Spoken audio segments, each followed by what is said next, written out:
Good morning students, welcome to my YouTube channel Empower Physics by Himanshu Gautam sir.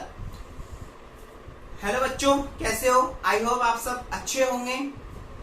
हम start करते हैं आज का lecture.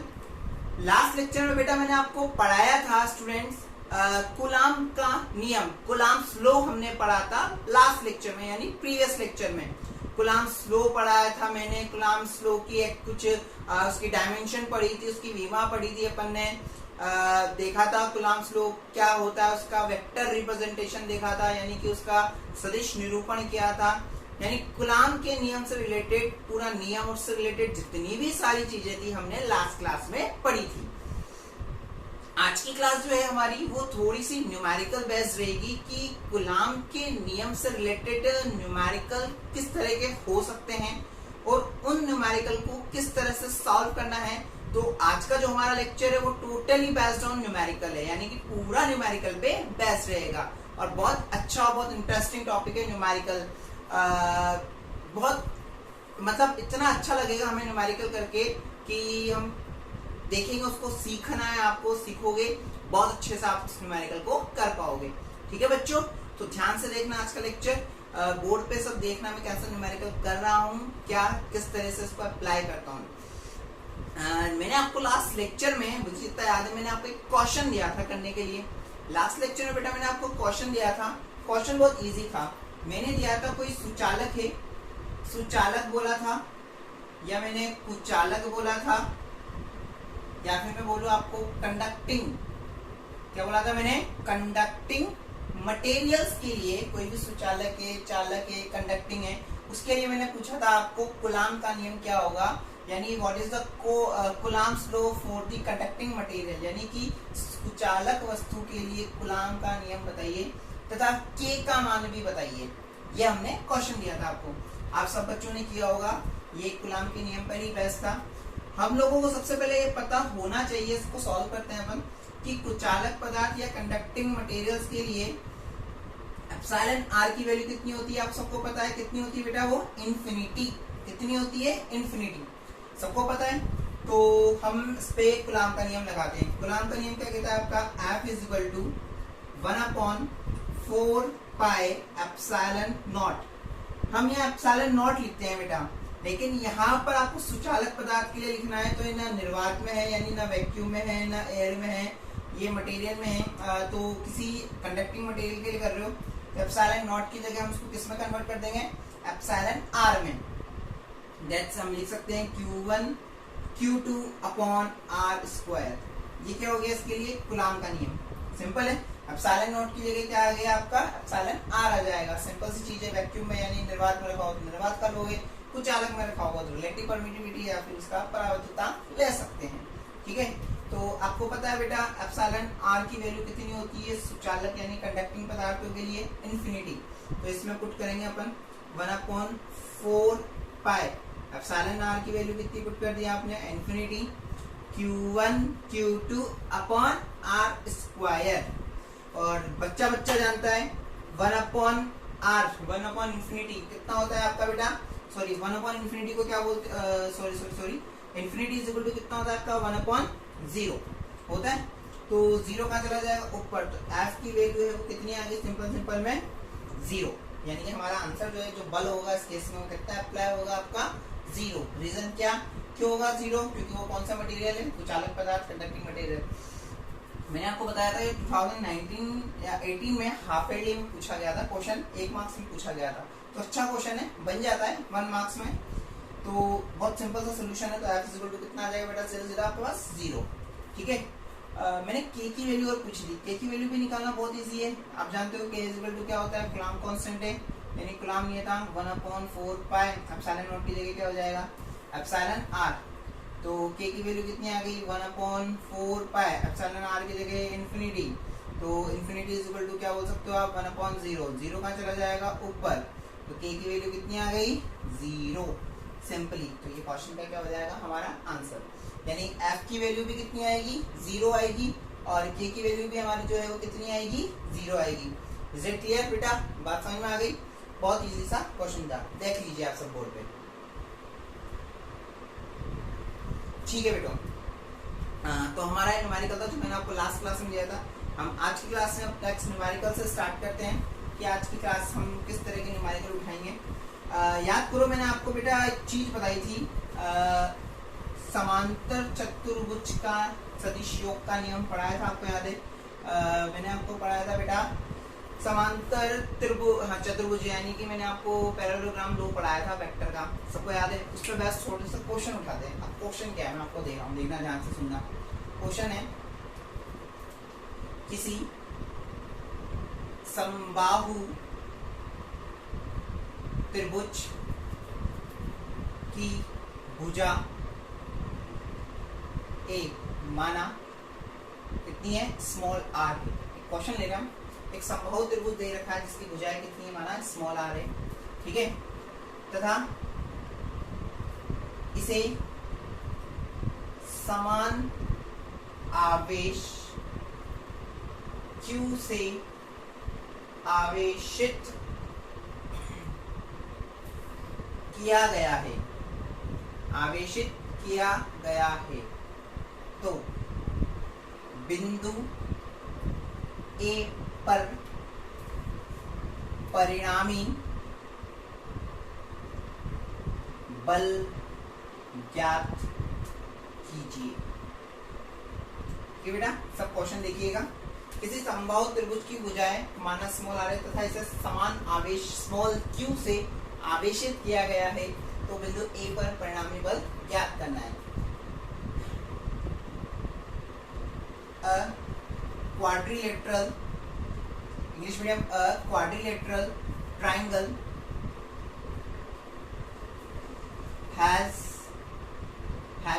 having sides small r and it's charged by small q charge, then find out the resultant force 8.A।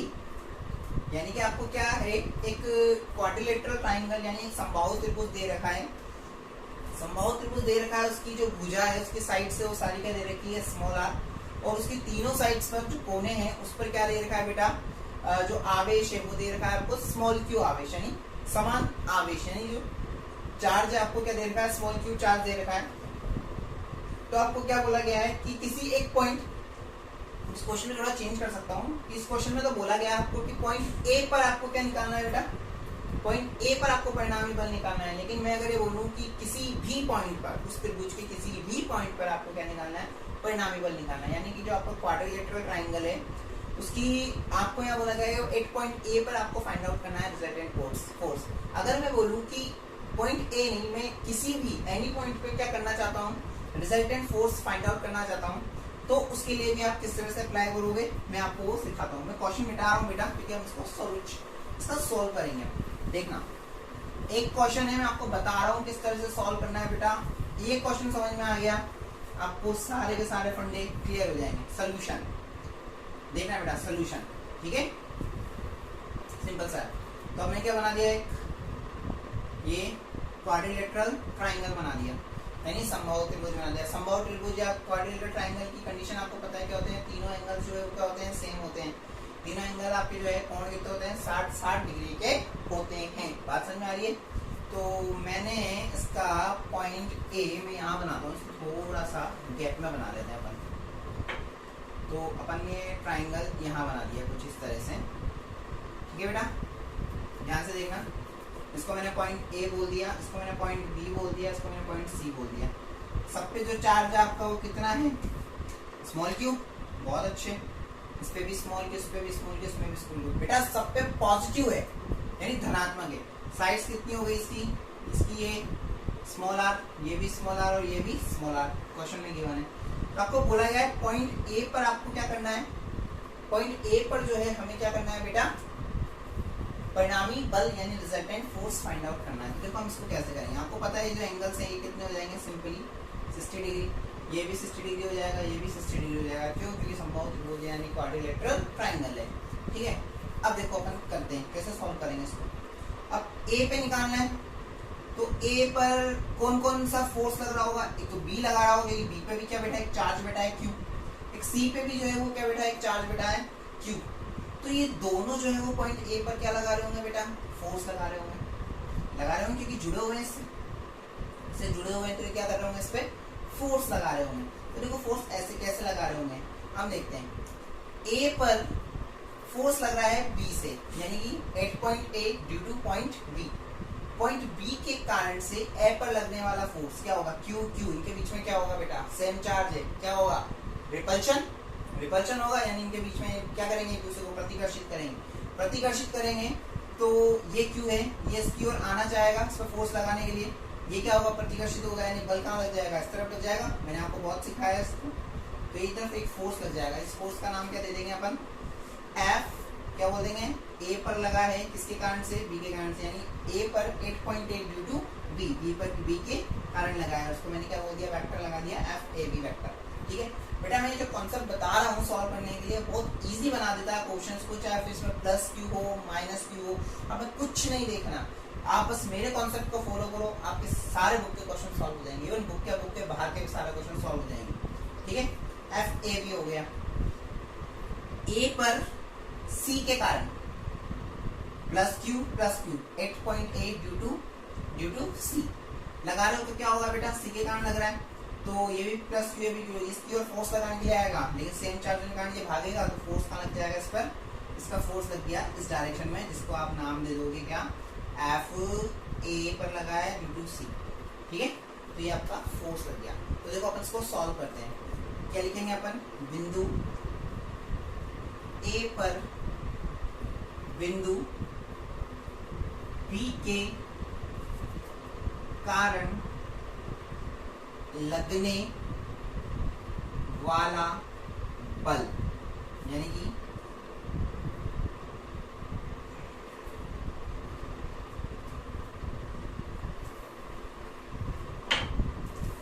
Force 8.8 due to point B, क्या हो जाएगा देखना, यानी ए पर बी के कारण लगने वाला बल यानी 8.8 ड्यू टू पॉइंट बी, क्या लग रहा है बेटा, एफ ए बी। बेटा मैंने वेक्टर बनाया है, वेक्टर दैट मींस किसकी क्या क्या होगी, परिणाम के साथ इसकी दिशा भी होगी, मैग्नीट्यूड के साथ क्या होगी, इसकी कोई एक डायरेक्शन भी होगी, पर्टिकुलर डायरेक्शन, वो भी हमें शो करनी, क्योंकि वेक्टर जो है आपको पता है सदिश क्या होते हैं, जिसका परिमाण के साथ साथ क्या हो, दिशा भी हो, यानी जिसके मैग्नीट्यूड के साथ साथ क्या हो, डायरेक्शन भी हो, that is called the vector quantities.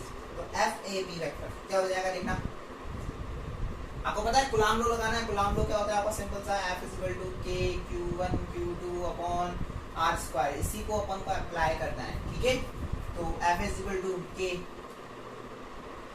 A B पर एफ ए बी वाला फोर्स लगा रहे हैं, इस पे भी चार्ज कितना है Q, इस पे भी कितना है Q into Q upon distance कितनी है R, क्या हो गया आर स्क्वायर, लग गया फॉर्मूला। तो आप इसको क्या लिख सकते हो बेटा, सिंपल वे में बोलूँ तो के Q इंटू Q कितना हो जाएगा, Q स्क्वायर आर स्क्वायर। ये तो परिमाण निकाल दिया अपन ने, रिजल्टेंट निकाल दिया, यानी मैग्नीट्यूड निकाल दिया, लेकिन इसकी डायरेक्शन क्या होगी, ये जो बल है यानी फोर्स है वो किधर किसके ओर अप्लाई हो रहा है, इस डायरेक्शन में हो रहा है। तो इसको अपन एक नाम दे देते हैं, ये ए है, तो ए है, तो इसको मैं बोल देता हूँ बी के कारण लग रहा है, तो इसको मैंने बी डैश बोल दिया। लेट अस कंसीडर, मैंने क्या बोल दिया इसको, मैं इसको बी डैश बोल रहा हूँ बेटा, बी डैश बोल दिया। अगर मैं इसको बी डैश बोल रहा हूँ तो देखो जो डायरेक्शन होगी वो क्या होगी, ए टू बी डैश, क्या हो जाएगी, ए से बी डैश, यानी A to B dash. Simple, very simple, आ रही बात समझ में। फर्स्ट आगे निकल करके तो इसको आपने क्या दे दिया, इक्वेशन नंबर फर्स्ट, सिंपल सी चीज है। अब क्या होगा, इस पर फोर्स लग रहा है किसके कारण से, सी के कारण से, तो आप लिखेंगे हम बिंदु ए पर बिंदु सी के कारण लगने वाला बल, क्या लिखते हैं, वही force 8.8 due to point C. लिख देंगे एज इट इज, इसको लिख देंगे। बहुत अच्छे बेटा। तो देखो हमारे पास यहाँ पे क्या आ जाएगा, F इज इक्वल टू वही K, यहाँ पे Q है, यहाँ पे भी Q है, क्या हो गया K Q square upon distance कितनी है दोनों के बीच की, क्या हो गया R स्क्वायर हो गया। और जो बल है वो कहाँ लग रहा है, ये A पॉइंट है, वो इस डायरेक्शन में लग रहा है, तो इसको मैंने पर्टिकुलर नेम दे दिया, दैट इज सी डैश। तो हम क्या लिख सकते हैं, डायरेक्शन दे दोगे आप इसको A से सी डैश, क्या लिख दोगे A to C dash. Very simple. आ रही बात समझे बेटा, कितना सिंपल है। हमने दो फोर्स लग रहे थे यहाँ पे पॉइंट ए पर due to point B and due to point C, यानी पॉइंट बी के कारण और पॉइंट सी के कारण फोर्स लगते हैं, दोनों फोर्स निकाल लिए किधर किधर। अब दिक्कत यह है कि परिणामी बल जो होगा वो एक पर्टिकुलर वैल्यू निकल कर आएगी, आ जाएगी, लेकिन जो दिशा होगी बल की वो क्या होती है बच्चा, एक ही होगी। दिशा चेंज नहीं होती, दिशा एक ही होगी, 10 दिशाएं नहीं होगी किसी बल की, कि मैं यहाँ पे खड़ा हूँ तो मैं एक ही बार में एक ही दिशा में जा सकता हूँ, यूँ नहीं कि मैं इधर भी जा रहा हूँ, इधर भी जा रहा हूँ, इधर भी जा रहा हूँ, मैं एक ही दिशा में जा सकता हूँ एक बार में। तो वैसे ही जो फोर्स या बल अप्लाई हो रहा होगा वो भी एक एट ए टाइम एक ही डायरेक्शन में होगा, यानी एक ही बार में एक ही दिशा में होगा। तो इसको कैसे निकालेंगे अपन, कैसे निकाल देंगे, पैरेललोग्राम लॉ से। याद है मैंने पढ़ाया था सदिशों के योग का समांतर चतुर्भुज का नियम, याद आ रहा है सिंपल वे में। अब वो कैसे निकालेंगे, दो साइड से पता है, दो साइड्स दे रखी है, तो इसका जो डायगोनल है वो किसको बताएगा, रिजल्टेंट मैग्नीट्यूड को एंड डायरेक्शन को। यानी कि समांतर चतुर्भुज का नियम क्या था, कोई भी दो भुजाएं हैं तो उसका जो विकर्ण है वो हमेशा क्या बताएगा बेटा, परिणामी को बताएगा और परिणामी की दिशा को बताएगा। तो देखो हम क्या कर रहे हैं, इसको आगे बढ़ाते हैं, इसको भी आगे बढ़ाते हैं, इसको भी आगे बढ़ाते हैं, इसको भी आगे बढ़ाते हैं। ये क्या हो गया, यहाँ जाके मिल गया, यहाँ जाके मिल गया, तो इसकी परिणामी जो है डायरेक्शन क्या होगी, ये हो गई। इसको मैंने पॉइंट बोल दिया क्या, P। और ये जो फोर्स लग रहा होगा ये क्या हो जाएगा आपका रिजल्टेंट फोर्स, जिसको आप क्या बोल दोगे, F वेक्टर। आ रही है समझ में। तो ये क्या हो गया, F वेक्टर हो गया। तो परिणामी जो बल निकल करके आएगा हमारा वो इससे निकल करके आ जाएगा। सिंपल है बात, समझ में आ रही है, कोई दिक्कत यहाँ तक, किसी बच्चे को कोई दिक्कत है नहीं है। अब देखो अपन जो इसको रिजल्टेंट निकालते हैं, कैसे निकालेंगे, देखो बिंदु ए पर लगने वाला परिणामी बल क्या बोल देंगे अपन, रिजल्टेंट फोर्स 8.8। ठीक है, क्या लगा देंगे, समांतर चतुर्भुज के सदिश नियम से, समांतर चतुर्भुज के सदिश नियम से, यानी क्या बोल सकते हो आप, by the vector parallelogram law. और ये लॉ सबको पता है, सबको पता है लॉ क्या हो जाएगा बेटा, आपको फॉर्मूला पता था रिजल्टेंट निकालने का, R is equal to under root, yes exactly आपके माइंड में सही आ रहा है, P square plus Q square plus 2PQ cos theta. अब समझ में आया मैंने क्यों पढ़ाया था ये, क्योंकि मुझे वो चीज यहाँ अप्लाई करनी थी। आ रही बेटा सबको समझ में। तो R इज इक्वल टू क्या हो गया, under root P square plus Q square plus 2PQ cos theta. अब देखो उसको कैसे लिखेंगे, रिजल्टेंट क्या है अभी हमारा यहाँ पे F वेक्टर, तो यहाँ पे क्या लिख दोगे आप, R की जगह F वेक्टर अंडर रूट में क्या आ जाएगा, P की जगह क्या आ गया आपके पास, P की जगह हम कौन कर रहा है अभी, एक ये हो गया, इसको बोल सकते हो आप P और इसको बोल सकते हो आप क्या, Q। सॉरी इसको अपन यहाँ गलत लिख दिया बेटा, इसको अपन लिख सकते हैं FAC वेक्टर, सॉरी उस टाइम लिखना भूल गया था मैं, FAC वेक्टर। तो देखो कैसे लिखोगे आप इसको, P की वैल्यू पुट करो, क्या है FAB वेक्टर का स्क्वायर प्लस FAC वेक्टर का square plus 2 FAB vector FAC vector cos theta. ठीक है, अब थीटा की बात करें, थीटा क्या होगा यहाँ पे, ये डिग्री 60 डिग्री, तो ये भी क्या हो जाएगा आपका 60 डिग्री, क्या हो जाएगा 60 डिग्री। बात समझ में आ रही है, क्या हो जाएगा 60 डिग्री। शीर्षाभिमुख कोण जो होते हैं आप जानते हो सब, ठीक है। तो वैल्यू पुट करो बेटा, एफ वेक्टर रिजल्टेंट क्या हो जाएगा, अंडर रूट में, हमारी बात समझ में, अंडर रूट में क्या आ गया, एफ ए बी वैक्टर, क्या लिख सकते हो आप, एफ ए बी वैक्टर को वैल्यू कितनी है, के क्यू स्क्वायर, क्या है वैल्यू, आर स्क्वायर, ठीक है। देखो K Q square R square का होल स्क्वायर, तो whole square plus K Q square upon are square का होल स्क्वायर प्लस 2 के क्यू स्क्वायर आर स्क्वायर, यहाँ क्या आ जाएगा, K Q square R square cos theta कितना है अपने पास, 60 डिग्री, कितना एंगल है हमारे पास, 60 डिग्री, तो हमने 60 डिग्री पुट कर दिया। तो F vector is equal to क्या हो जाएगा, अंडर रूट में इसको क्या ले सकते हो बेटा, आप कॉमन ले सकते हो या इसको ऐड कर दो ना दोनों को, क्या ले सकते हो, 2 के Q square upon are square का होल स्क्वायर लिख सकते हैं, दोनों को ऐड कर सकते हैं, प्लस 2 इसको कैसे लिख सकते हो आप, K Q square upon are square का, दोनों मल्टीप्लाई में तो इसका स्क्वायर कर दिया, आ रही बात समझ में। cos 60 डिग्री की वैल्यू आपको बच्चा जानता है कितना होता है, 1/2, तो 2 से 2 क्या हो गया, मर गया, तो कितना बच गया हमारे पास, f is equal to under root में कितना बच गया बेटा हमारे पास, अंडर रूट में बच गया अपने पास 2 के Q square upon are square का whole square plus K Q square upon are square का होल स्क्वायर, आ रही बात समझ में। अब देखो 2 के Q square upon are square plus K Q square upon are square का होल स्क्वायर कितना हो गया, f is equal to under root में क्या हो सकते हो, 3 के Q square upon are square का होल स्क्वायर, बात समझ में आ रही है, लिख सकते हैं अपन। अब देखो इसको इतना तो लिख दिया, बाकी का सोल्यूशन मैं यहाँ कर देता हूँ, ये लिख दिया अपने पास, ये आ गया एफ वेक्टर। अभी देखो मैं इसमें ना दिशा नहीं दे रहा बेटा, डायरेक्शन नहीं दे रहा, मैं फाइनल दूंगा पर अपन को देनी वहीं से ये हो, नहीं बताऊंगा। इज इक्वल टू कितना आ गया आपके पास, इसको बाहर ले सकते हो, स्क्वायर है तो बाहर कितना आ जाएगा, K Q square upon are square, under root में क्या हो गया 3, यानी आप क्या बोल सकते हो, F vector is equal to under root 3 के Q square upon are square, ठीक है। ये अपने पास रिजल्ट निकल करके आता है, बट ये अभी डायरेक्शन नहीं है बेटा, इसमें हमारे पास डायरेक्शन बाकी है। अब डायरेक्शन क्या होगी, फाइनल डायरेक्शन क्या होगी, ए टू पी, फाइनल डायरेक्शन जो है हम क्या दे देंगे, ए टू पी, यानी कि ए से पी की ओर, क्या बोल सकते हैं, ए से पी की ओर, ये हमारे पास रिजल्ट निकल करके आ गया, बात समझ में आ गई।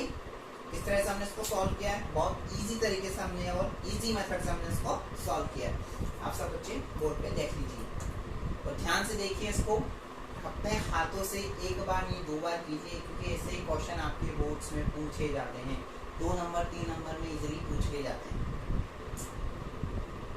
अब आपको मैं एक चीज बता दूं बेटा, अब पॉइंट ए पे पूछे या पॉइंट बी पे पूछे या पॉइंट सी पे पूछे, किसी पे भी पूछ ले, आपका जो आंसर होगा वो क्या आएगा, सेम ही आएगा, और वो कितना होगा, √2 के Q square upon are square, और डायरेक्शन आपको पर्टिकुलर देनी पड़ेगी। जो जो मैंने लिखा है पी, आप यहाँ पी की जगह एल लिख सकते हो, एम लिख सकते हो, वो लिख सकते हो, पी एट इज कुछ भी लिख सकते हो, इट्स नॉट कंपल्सरी कि आप जो मैंने लिखा है वो लिखो, डायरेक्शन आप अपने अकॉर्डिंग भी दे सकते हो, पर डायरेक्शन देना जरूरी है।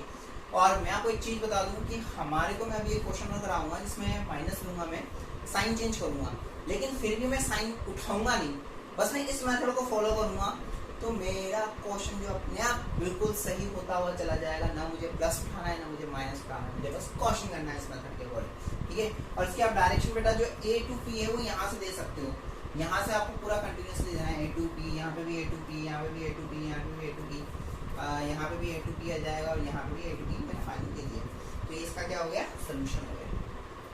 इज इट क्लियर, समझ में आ गई बात। ट्राई करो बेटा इसको अच्छे से, जितनी बार ट्राई करोगे उतनी बार ये और अच्छा होता चला जाएगा, ठीक है बेटा। मैं इसको रफ कर देता हूँ, ओके। सॉरी, रफ करने से पहले मैं आपको एक चीज और बता दूं, याद करो मैंने जब ये क्वाड्रिलेटरल ये पढ़ाए थे तो एक पॉइंट लिखवाया था, एक मैंने टेबल बनवाई थी, आपको याद हो तो 60 डिग्री, 90 डिग्री, 120 डिग्री, याद आ रहा है आपको, मैंने वो जैसे टेबल बनवाई थी, तो याद करो उस टेबल में जब आपको एंगल मैंने 60 डिग्री लिखवाया था, एंगल मैंने कितना लिखवाया था आपको, जब 60 डिग्री लिखवाया था, तो आपका जो आंसर है वो कुछ इस तरह से आया था, शायद आपको याद हो, √3f। याद आ रहा है? याद आ रहा है? लेकिन कंडीशन थी जब Q क्या हो, सब पर समान हो, यानी कि सेम चार्ज हो। सेम चार्ज के लिए आपका जो वैल्यू है वो कितनी आई थी, आपकी जो रिजल्टेंट आया था वो आया था √3f। याद आ रहा है? देख लो रिजल्ट, √3f। कैसे निकाल सकते हो आप? Q देखे थे अभी अपन ने कि f की वैल्यू सिंपल लिख सकते हो, KQ² आंसर। पता है कंपटीशन में ना इतना करने की झंझट ही नहीं होती जब हम पढ़ाते हैं। तो क्या करना होता है, डायरेक्ट आपको पता है एंगल 60 डिग्री ये फॉर्मूला लगा है, या हमें पता होता है √3f टिक की आंसर खत्म। 1 सेकंड में क्वेश्चन हो जाता है, तुम्हारे सामने भी 1 सेकंड हो गया, इतना कुछ करने की जरूरत ही नहीं। इसलिए मैंने आपको चीज़ बताई कि इन फ्यूचर को आपके बहुत ज़्यादा काम आएगी। अभी भी ये मैं आपको बताऊंगा उसके एग्जाम्पल में, फ्यूचर हमारे फ्यूचर के अभी काम आएगी, हम जब पढ़ रहे हैं इसमें। ठीक है बेटा, अब मैं आपको एक न्यूमेरिकल और करता हूँ। ठीक है, ध्यान रखना है जो मैंने टेबल बताया ना बहुत इंपॉर्टेंट थी, वो उससे बहुत शॉर्टली हो जाता है, लेकिन हमें आरबीएससी जो हमारी बोर्ड है, बोर्ड एग्जाम में बेटा हमें इस तरह से नहीं करना है। आ रही है बात समझ में? बोर्ड एग्जाम में हमें किसी भी कंडीशन में इस तरह से नहीं करना है। आगे क्लियर बात समझ में?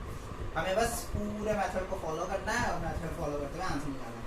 हाँ, अगर आप चेक करना चाहते हो, क्रॉस चेक कर सकते हो विदाउट एनी डाउट कि मैंने जो आंसर निकाला है वो सही है नहीं है, और वो आप मेरे मेथड से निकाल सकते हो जो मैंने आपको बताया है उस टेबल से।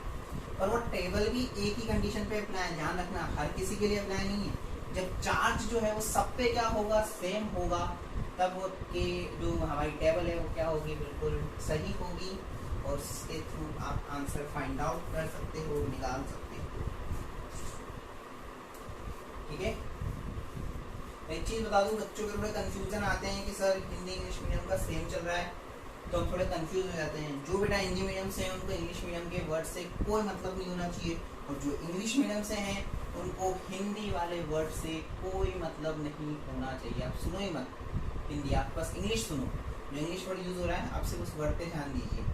ठीक है बेटा, ओके, चलो नेक्स्ट क्वेश्चन करते हैं। नेक्स्ट क्वेश्चन जो है हमारा, अब मैं क्वेश्चन लिख नहीं रहा हूँ, आपको नोट्स में लिखे हुए दे दूंगा मैं। आपके पास वही एक समबाहु त्रिभुज है, यानी क्वाड्रिलेटरल ट्राइंगल है, ध्यान से देखना, क्वाड्रिलेटरल ट्राइंगल है। ठीक है, इसकी जो भुजाएं हैं, साइड्स मैंने कितनी बोल दी, माना ए। ठीक है, वही आपके पॉइंट्स हो गए ए, बी और ये सी पॉइंट हो गया। बात समझ आ रही है? ए पॉइंट हो गया, बी पॉइंट हो गया और सी पॉइंट हो गया।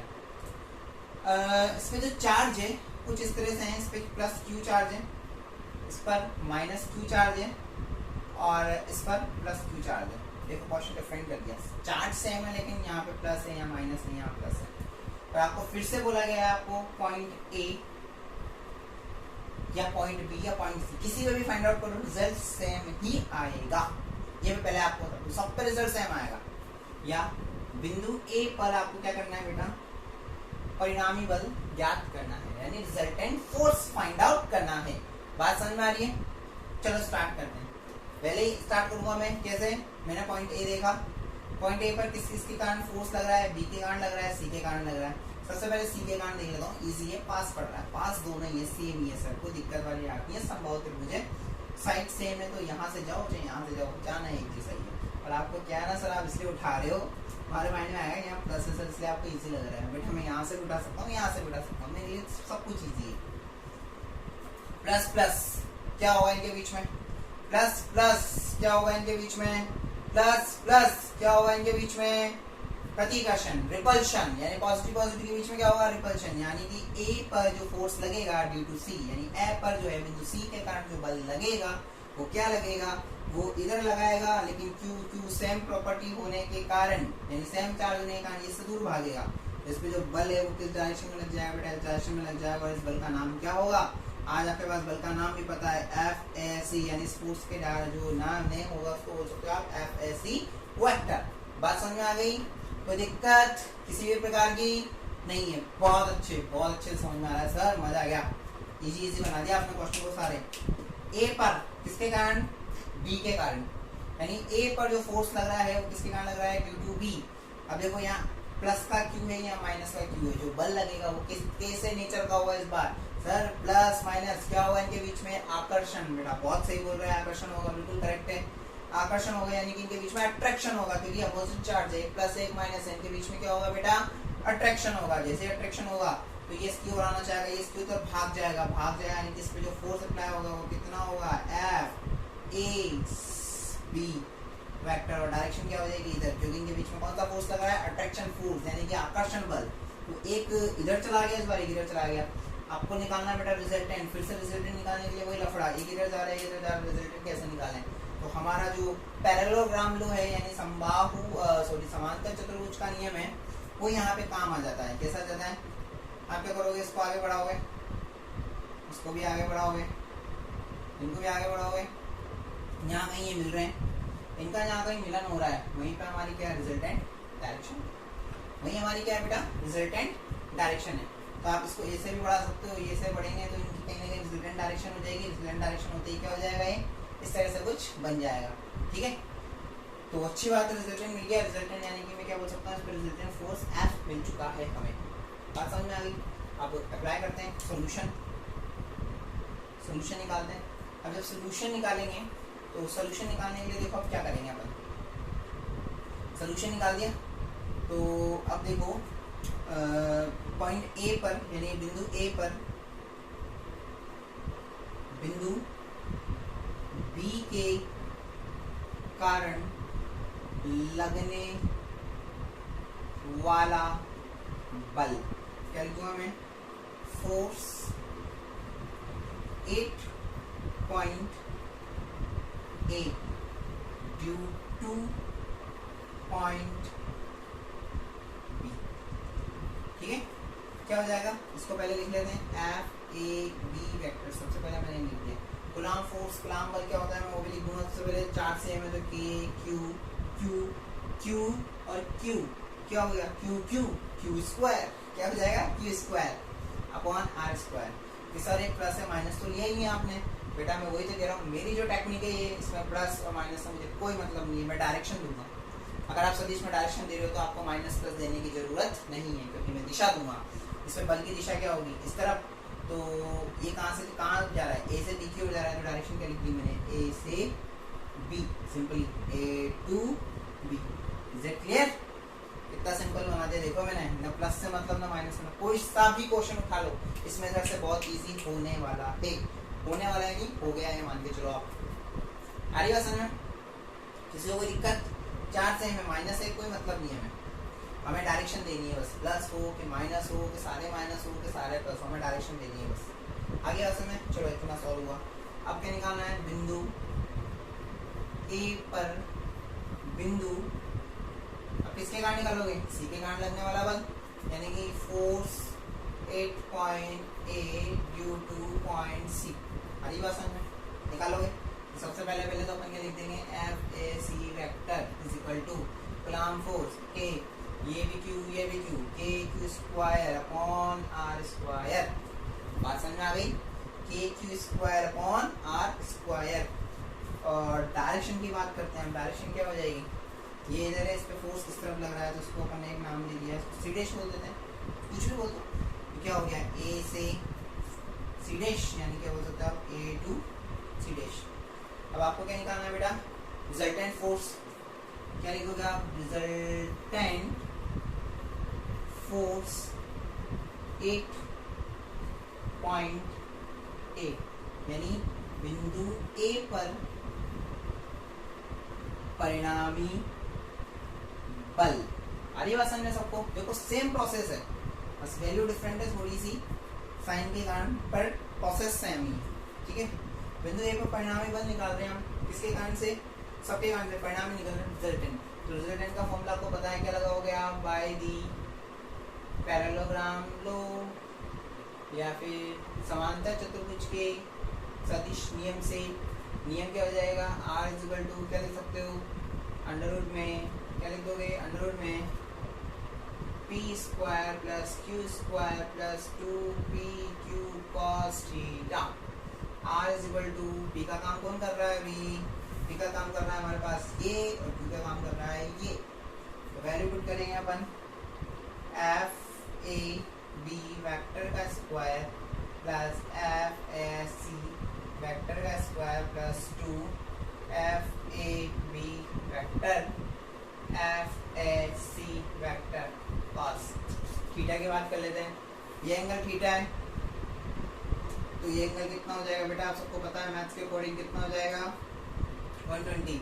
किसी भी त्रिभुज के दो अंतर कोणों का योग बाह्य कोण के बराबर होता है, पढ़ा होगा आपने। यानी कोई भी उसके इंटरनल जो एंगल्स हैं, इंटरनल एंगल से उनका जो एडिशन है वो क्या होता है, एक्सटर्नल एंगल के इक्वल होता है। सिंपली आपने पढ़ते हैं क्वेश्चन में, पर आप इसको निकालोगे तो डायग्राम से ही बनानी है, इस तरफ कुछ जाता है तो अपने आप ही 120 दिख जाता है। ठीक है, तो एंगल कितना हो जाएगा हमारे पास यहाँ पे 120 डिग्री।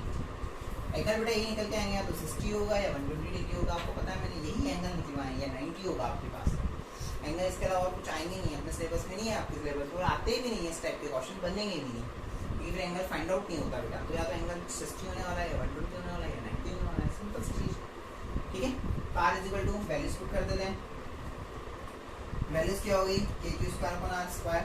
ओ सर आपने r ले लिया सब जगह, यहाँ a दे रखा है, a दे रखा है, तो क्या करें, a कर दें, यूज r करते हैं, तो r की जगह क्या कर दिया a, यहाँ पे भी क्या कर दिया a, खत्म कहानी।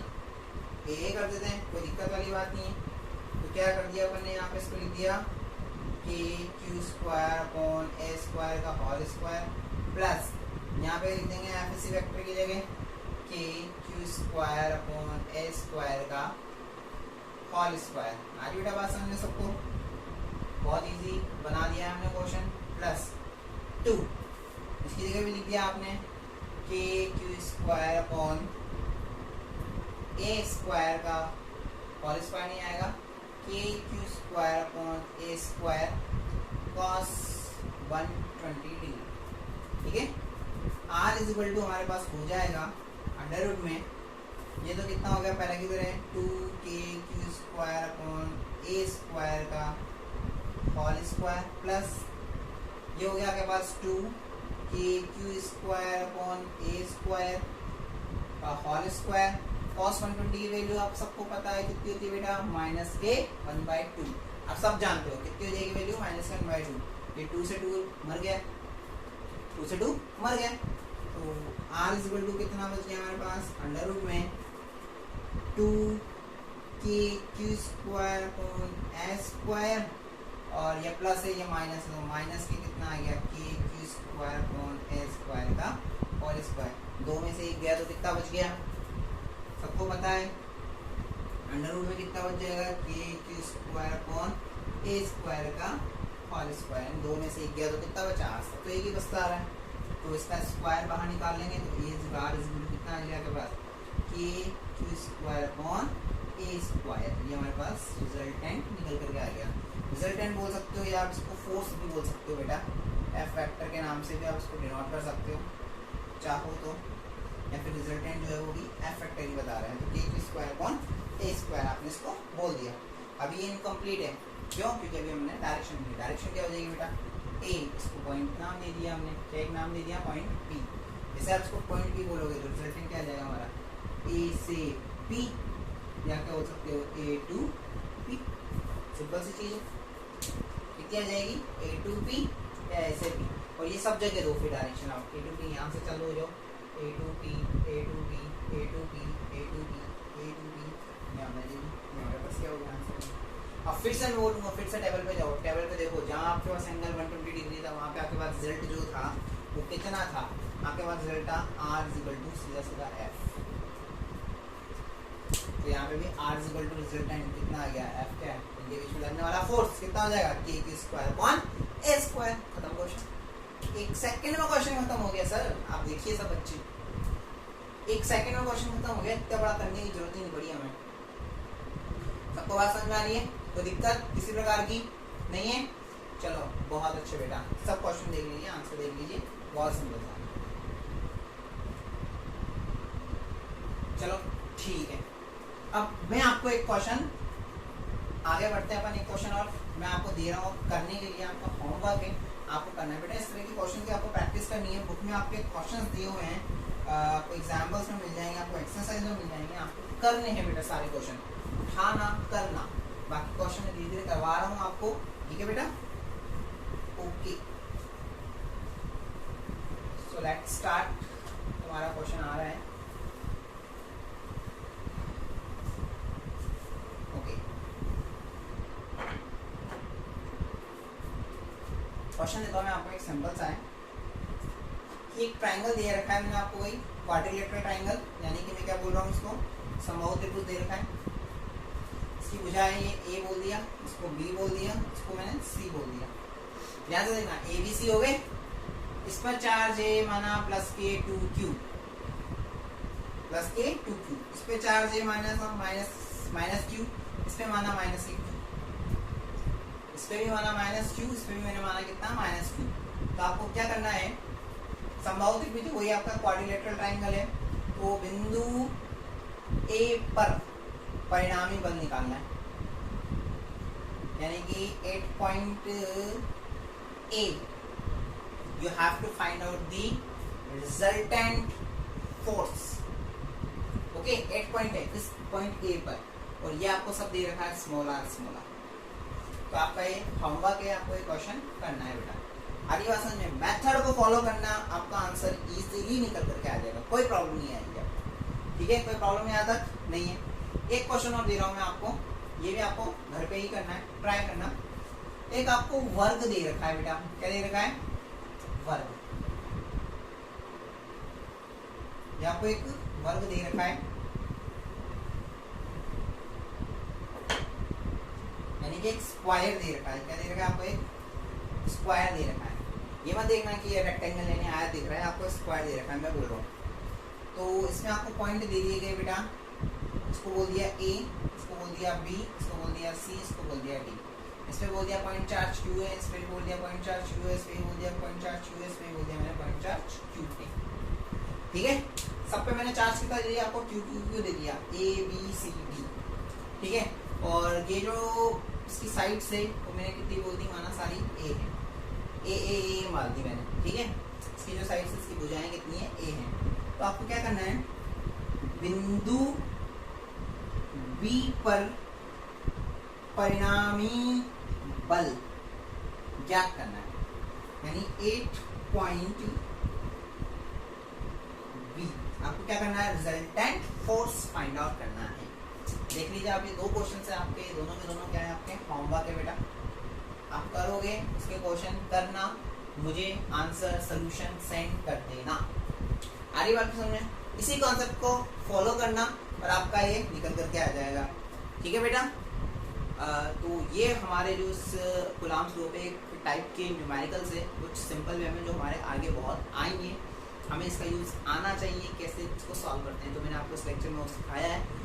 आप सब बच्चे इन दो न्यूमेरिकल्स को सॉल्व करना, अच्छे से ट्राई करना। होता है अच्छी बात है, नहीं होता है तो कोई टेंशन लेने की जरूरत नहीं है, अभी स्टार्टिंग है, धीरे धीरे ऑनलाइन क्लासेस चल रही है। हो सकता है बच्चों को किसी को समझने में थोड़ी प्रॉब्लम हो रही है, ऐसा कुछ नहीं। मैं आपको सारे के सारे जो चीज़ पढ़ा रहा हूँ, ये जब स्कूल स्टार्ट हो जाएंगे तो मैं फिर से इनकी क्लासेस लूँगा और इसमें लिखवाऊँगा नहीं, बट मैं आपको ये थ्योरेटिकली वापस एक बार रिवाइज करा दूंगा बहुत जल्दी जल्दी, क्योंकि तुम पढ़े हुए होंगे ना एक बार। और ऐसा कुछ नहीं है, आप पढ़ो इनको लेक्चर्स को एक बार नहीं, 2 बार 3 बार 4 बार देखो, जब भी आपको फ्री मिलता है, टाइम मिलता है, आप लेक्चर्स देखो, पढ़ो, पुराना भी देखो। यूँ नहीं कि आज पुराने वाले लेक्चर देख लिए उस टाइम समझ में आया बोलिए, उनको भी देखो ना, यूट्यूब से हट तो नहीं रहे लेक्चर आपके, आप देखो, अच्छे से देखो और पढ़ते रहो बहुत अच्छे से, सबकी एक्सरसाइज करते रहो, लर्न करते रहो, बुक में देखते रहो कि हम कितने कितने क्वेश्चन कर पा रहे हैं, सॉल्व करने की कोशिश करो। ठीक है बेटा, होने लगेंगे आपसे चीज़ें, सॉल्व होने लगेगी। ठीक है, तो आज का लेक्चर हम यहीं फिनिश करते हैं। आई होप आप सब बहुत अच्छे होंगे, और जैसा कि पता है आपको स्कूल थोड़े एक्सटेंड हो गए हैं, तो आई होप बहुत जल्दी हमारे स्कूल फिर से रीओपन होंगे, हम स्कूल में बैठ करके पढ़ पाएंगे बहुत जल्दी ही। तो आप सब बच्चे बेटा बहुत अच्छे से पढ़ें, ओके बेटा। तो स्टे होम, सेफ होम, और थैंक यू सो मच। ठीक है बेटा। डियर स्टूडेंट्स, चैनल को लाइक व सब्सक्राइब करना ना भूलें। Thank you.